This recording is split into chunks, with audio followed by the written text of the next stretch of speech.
یہی بات ہے، اور ایسی بہت ساری مثالیں موجود ہیں۔ اس کے بعد اللہ رب العالمین نے سورہ بقرہ کی جو فضیلت ہے، اور سورہ بقرہ کو جو بار بار پڑھنے کو کہا جا رہا ہے، اس کی ایک فضیلت یہ ہے، اللہ رب العالمین نے سورہ بقرہ میں 3 چیزوں کا خاص طور پہ ذکر کیا ہے۔ نمبر 1 ایمان کا تذکرہ موجود ہے، نمبر 2 اسلام کا تذکرہ موجود ہے، نمبر 3 احسان کا تذکرہ موجود ہے، یعنی اخلاق کا تذکرہ موجود ہے۔ اور انسان کو بخیلی اور کنجوسی سے دور کرنے کے لیے سب سے زیادہ اللہ نے سورہ بقرہ میں، کوئی سی بھی ایسی صورت نہیں ہے، آپ 114 صورتیں اٹھا لیجیے، کوئی سی بھی ایسی صورت نہیں ہے جس میں اللہ رب العالمین نے سب سے زیادہ خرچ کرنے پر ابھارا ہو سوائے سورہ بقرہ ہے۔ سب سے زیادہ اللہ نے صدقات اور خیرات کرنے پر جس صورت میں ابھارا ہے وہ سورہ بقرہ ہے۔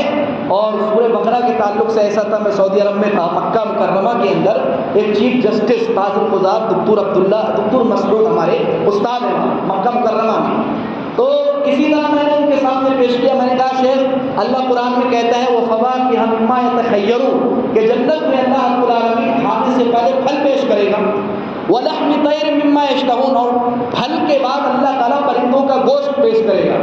شیخ نے جیسے ہی اس بات کو سنا فوراً عمل کرتے ہوئے حکم دیا کہ سب سے پہلے کھانے کے اندر پھل پیش کیے جائیں، پھر گوشت پیش کیا جائے۔ یعنی سبحان اللہ، بتانے کا مقصد یہ ہے کہ اہل عرب کو میں نے دیکھا ہے کہ قرآن پر عمل کرنے میں اتنی جلد بازی کرتے ہیں، سبحان اللہ العظیم، کاش کہ ہم انڈیا والے بھی اتنی جلدی کر لیتے۔ اس کے بعد اللہ رب العالمین نے سود کے تعلق سے بیان کیا ہے، بہت خطرناک ہے منظر۔ اللہ نے فرمایا ایمان والو سود کا کاروبار چھوڑ دو، لین دین چھوڑ دو، اور اگر تم ایسا نہیں کرو گے، بہت دھمکی دے رہا ہے اللہ، بہت بڑی دھمکی ہے، کہا فَإِن لَمْ تَفْعَلُوا، اگر تم ایسا نہیں کرو گے فَأْذَنُوا بِحَرْبٍ مِّنَ اللَّهِ وَرَسُولِهِ، تو اللہ اور اس کے رسول سے جنگ کے لیے تیار رہو۔ ہے ہمت اللہ سے جنگ کرنے کی؟ ہے ہمت رسول اللہ کے رسول سے جنگ کرنے کی ہمت ہے؟ اللہ سے جنگ کرنے کی ہمت ہے تو کیوں سود کھاتے ہو بھائی؟ سختی سے منع کیا اللہ رب العالمین نے۔ اور سود خور کی سزائیں احادیث کے اندر بہت ساری موجود ہیں جیسا کہ آپ جانتے ہیں۔ اس کے بعد آخری آیتیں سورہ بقرہ کی تلاوت کی گئی، آمن الرسول بما انزل الیہ من ربہ والمؤمنون، جبریل علیہ السلام اللہ کے نبی صلی اللہ علیہ وسلم کے پاس آئے اور کہنے لگے ابشر بنورین، اے محمد صلی اللہ علیہ وسلم آپ دو نور کے ذریعہ سے خوش ہو جائیے، اللہ نے آپ کو ایسے دو نور، دو روشنی عطا کی ہے جو آپ سے پہلے کسی نبی کو نہیں عطا کی ہیں۔ اور فرمایا ایک ہے سورہ فاتحہ اور دوسری ہے سورہ بقرہ کی آخری آیتیں، لہذا جو سورہ بقرہ کی آخری آیتوں کو روزانہ پڑھتا ہے اللہ سبحانہ و تعالیٰ اس کی حفاظت فرماتا ہے۔ اس کے بعد سورہ آل عمران کی ابتدا ہوئی۔ سورہ آل عمران کی ابتدا دراصل ایسے ہوتی ہے کہ نجران کے نصارہ اللہ کے نبی صلی اللہ علیہ وسلم کے پاس آئے، نبی اکرم صلی اللہ علیہ وسلم مسجد نبوی میں عصر کی نماز پڑھ رہے تھے، اور ان لوگوں نے اللہ کے نبی اکرم صلی اللہ علیہ وسلم کے سامنے نماز پڑھی، اپنے مطابق نماز پڑھی، اللہ کے نبی صلی اللہ علیہ وسلم نے ان کو اجازت دی۔ جب نماز پڑھ چکے تو اللہ کے نبی صلی اللہ علیہ وسلم نے ان نصرانیوں سے، عیسائیوں سے کہا اسلما، اسلام لے کر کے آ جاؤ۔ انہوں نے کہا ہم تو پہلے، اے محمد تجھ سے پہلے ہم مسلمان ہیں، اے محمد تجھ سے پہلے ہم اسلام لے لا چکے ہیں۔ اللہ کے نبی صلی اللہ علیہ وسلم نے فرمایا کذبتم، تم جھوٹے ہو۔ کہا کیسے جھوٹے؟ کہا تم ایمان لائے بھی، اگر تم ایمان لاتے تو حضرت عیسیٰ علیہ السلام کو اللہ کا بیٹا نہ قرار دیتے، اس کا مطلب تم کفر پر ہو۔ کہا وہ اللہ کے بیٹے، نصرانیوں نے کہا اللہ کے بیٹے، کہا کیسے بیٹے؟ کہا اس طرح بیٹے کہ اللہ رب العالمین نے ان کو بغیر باپ کے پیدا کیا ہے۔ کہا بغیر باپ کے پیدا کیا، وہ کیسے؟ کہا مریم کے پیٹ سے پیدا کیا ہے، اور مریم کی شادی نہیں ہوئی تھی۔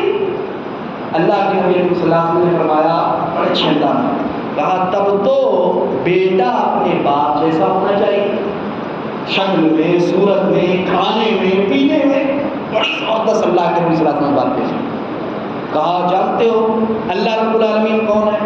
کہا اللہ رب العالمین تو بذات خود قائم ہے، کسی نے اس کو نہیں تھاما ہوا ہے۔ کہا عیسیٰ کو کس نے تھاما ہوا ہے؟ کہا مریم نے، چھوٹے سے تھے، کون کو پالنے والا تھا؟ کہا مریم، تو کیسے اللہ کے مشابہ ہو؟ کہا یہ بتاؤ اللہ رب العالمین آسمان و زمین کے اندر کیا کوئی چیز ان سے پوشیدہ ہے، مخفی ہے؟ کہا کہ نہیں ہے. کہا عیسیٰ. خاموش ہو گئے.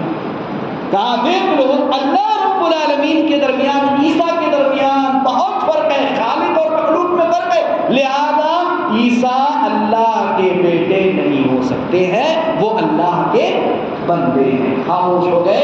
اللہ کے نبی اکرم صلی اللہ علیہ وسلم پر اس موقع پر تقریباً 89 آیتیں سورہ آل عمران کی نازل ہوئی تھیں.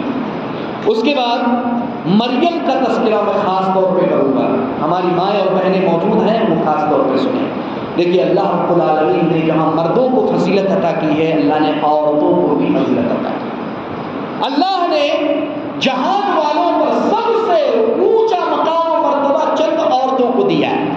اہل علم کا اختلاف ہے کہ کس کا مقام و مرتبہ سب سے اونچا ہے. صحیح قول کے مطابق, راجح قول کے مطابق چند عورتیں سب سے اونچے مقام پر ہیں. اما خدیجہ رضی اللہ عنہا, اما عائشہ رضی اللہ عنہا, اس کے بعد مریم بنت عمران, اور اسی طرح آسیہ بنت مزاحم جو فرعون کی بیوی تھی, اور فرعون نے ان کے ہاتھوں میں میخیں گاڑ کر کے ان کو قتل کر دیا تھا, شہید کر دیا. یہ چند عورتیں ہیں جن کو اللہ رب العالمین نے اونچا مقام مرتبہ دیا. کیسے دیا؟ اپنے شوہر کی نافرمانی کر کے, غیبت کر کے, چغلخوری کر کے, جھوٹ بول کر کے, لڑ جھگڑ کر کے نہیں. کیا کہا اللہ نے؟ یا مریم اقنتی لربکی, اے مریم اپنے رب کی فرمانبردار ہو جا, واسجدی اور سجدہ کر, وارکعی مع الراکعین اور رکوع کرنے والوں کے ساتھ رکوع کر. اللہ کی عبادت کے ذریعے سے اللہ نے مریم بنت عمران کو مقام و مرتبہ عطا کیا ہے. لہذا وہ عورتیں جو چاہتی ہیں کہ ان کا مقام و مرتبہ اونچا ہو, ان کے لیے ضروری ہے کہ وہ اللہ رب العالمین کی کثرت سے عبادت کیا کرے, کیونکہ اللہ کے نبی اکرم صلی اللہ علیہ وسلم نے فرمایا تھا یا معشر النساء, اے عورتوں کی جماعت, ان تصدقن واکثرن من الاستغفار, تم کثرت سے استغفار کیا کرو, صدقہ کیا کرو, فإنی رأیتکن اکثر اہل النار, کیونکہ جہنم میں میں نے تمہیں سب سے زیادہ دیکھا ہے. اللہ کے نبی اکرم صلی اللہ علیہ وسلم سے ایک عورت کھڑی ہوئی کہنے لگی, اے اللہ کے رسول کیا بات ہے, کس وجہ سے آپ نے ہماری تعداد کو جہنم میں سب سے زیادہ دیکھا ہے؟ اللہ کے نبی صلی اللہ علیہ وسلم نے فرمایا تکفرن العشیر وتکثرن اللعنہ, تم شوہروں کی نافرمانی کرتی ہو اور بہت زیادہ لعن طعن کرتی ہو. لہذا عورتوں کے لیے سب سے بہتر طریقہ یہ ہے کہ وہ اللہ کی راہ میں کثرت سے صدقہ کیا کریں اور اپنے شوہروں کی فرما برداری کیا کریں. اس کے بعد حضرت عیسیٰ علیہ السلام کی والدہ مریم کے تعلق سے قصے کا تذکرہ کیا اللہ نے کہ عیسیٰ علیہ السلام کی پیدائش سے پہلے بیت المقدس کے ایک حصے میں, مسجد اقصیٰ کے ایک حصے میں حضرت مریم علیہ السلام تشریف فرما تھی, وہاں رہتی تھی. بے موسم کے پھل آتے تھے, بے موسم کے پھل آتے تھے. بھائی انگور کا وقت نہیں ہے, انگور آ رہا ہے, ہاں کھجور کا وقت نہیں ہے, کھجوریں آ رہی. تو اتفاق سے حضرت زکریا جو ان کی نگرانی کرتے تھے, جو کفیل تھے, ذمہ دار تھے, داخل ہوئے. کہا مریم کہاں سے یہ آیا ہے؟ اشارہ ہے, جو نگراں ہے, جو شوہر ہے, جو باپ ہے, اس کے لیے ضروری ہے تربیت کے معاملے میں, جس کی وہ تربیت کر رہا ہے, جس کا وہ ذمہ دار ہے, پوچھ تاچھ کرے. کہاں گئے تھے؟ بہت عجیب پہلو ہے. حضرت زکریا بار بار آ کر کے پوچھتے تھے, اللہ لکی ھذا, کہاں سے آیا ہے مریم, کون دے کر کے آ گیا, کون آیا تھا تمہارے پاس؟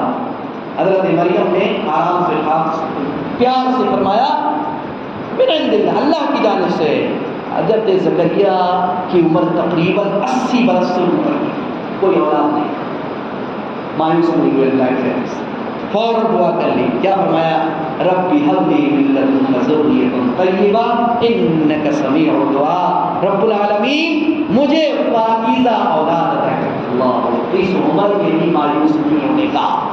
اللہ کی رحمت سے مایوس نہیں ہونا چاہیے ایک مومن کو. میرے بھائیوں, اشارہ ہے کہ جو بھی اولاد ہیں, جن کی بیویاں بانجھ ہیں, ان کو اللہ کی رحمت سے مایوس نہیں ہونا چاہیے.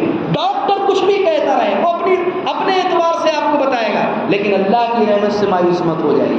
اللہ سے مانگیے جس طرح حضرت زکریا نے اس موقع پر مانگا, اور اللہ رب العالمین نے پھر ایسی اولاد کی. کیا فرمایا اللہ رب العالمین نے؟ فرشتوں کے ذریعہ سے خوشخبری سنائی. محراب کے اندر, مسجد اقصیٰ کے محراب میں نماز پڑھ رہے تھے, اسی حالت میں جبریل آئے. کہا اللہ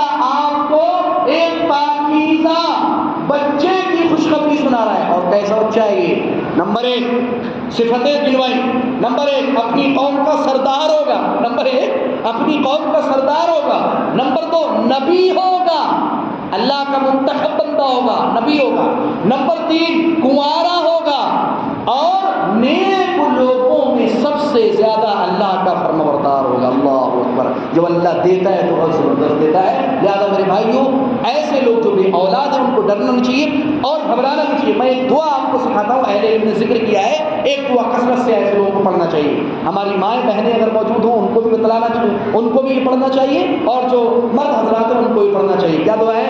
ربی لا تذرنی فردا وانت خیر الوارثین. ربی لا تذرنی فردا وانت خیر الوارثین. اے میرے رب تو مجھے تنہا نہ چھوڑنا، بے شک تو بہتر وارث عطا کرنے والا ہے. اس کے بعد آخر میں اللہ سبحانہ و تعالیٰ نے اشارہ کیا بہت اہم بات کی طرف، اور وہ اہم بات یہ ہے کہ ابراہیم علیہ السلام کے بارے میں مذاہب نے اختلاف کیا. یہودیوں نے کہا کہ ابراہیم یہودی تھے، نصرانیوں نے کہا کہ ابراہیم علیہ السلام کی عیسائی تھے، نصرانی تھے.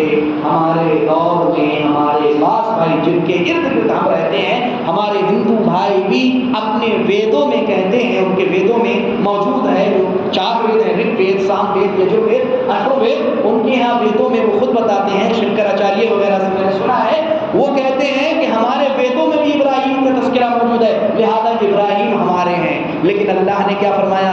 اللہ نے صاف طور پر صفائی کرتے ہوئے فرمایا ما کان ابراہیم یہودی ولا نصرانی.